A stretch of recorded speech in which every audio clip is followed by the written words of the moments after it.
Nadiad collector કચેરીમાં અચાનક આગ લાગતા અફરાતફરીનો માહોલ સર્જાયો.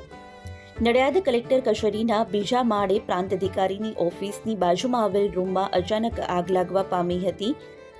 આગની જાણ થતાં નડિયાદ ફાયર બ્રિગેડની ટીમ 2 વોટર બ્રાઉઝર સહિત રેસ્ક્યુ ટેન્ડર સ્થળ પર પહોંચ્યા હતા. આ સાથે ઘટનાની જાણ થતાં ખેડા નાયબ કલેક્ટર, નડિયાદ પ્રાંત અધિકારી, નગરપાલિકા ચીફ ઓફિસર સહિત કલેક્ટર કચેરીના અધિકારીઓ પણ ઓફિસે દોડી આવ્યા હતા.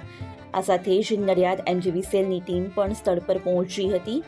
આગના કારણે દૂરથી જે ધુમાડાના ગોટે ગોટા જોવા મળી રહ્યા હતા. જોકે ફાયર બ્રિગેડની ટીમે તુરંત જ સ્થળ પર પહોંચી અને પાણીનો મારો ચલાવી આ આગને વધુ પ્રસરતા અટકાવી હતી.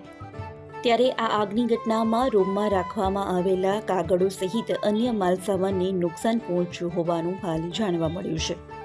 નડિયાદ ફાયર કંટ્રોલ રૂમને મેસેજ મળેલ કે નડિયાદ દબાણ રોડ પર આવેલ કલેક્ટર કચેરીમાં કંઈક ધુમાડા જેવું દેખાય છે, જેથી તાત્કાલિક અમો 2 વોટર બાઉઝર તેમજ રેસ્ક્યુ ટેન્ડર લઈ અને તમામ ફાયર બ્રિગેડની ટીમ સાથે અહીંયા આવી અને સ્થળ પર જોતા ધુમાડો ખૂબ જ હતો, જેથી બારીવાણા દૂર કરી અને કંઈક કાગળ સળગેલા હતા એને પાણીનો મારો મારી બુજાવી દીધેલ.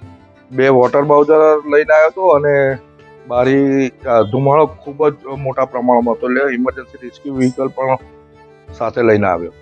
અત્યારે અમારો ફાયર બ્રિગેડનો તમામ સ્ટાફ હાજર છે. અમારા ચીફ ઓફિસર નગરપાલિકાના એ પણ હાજર છે.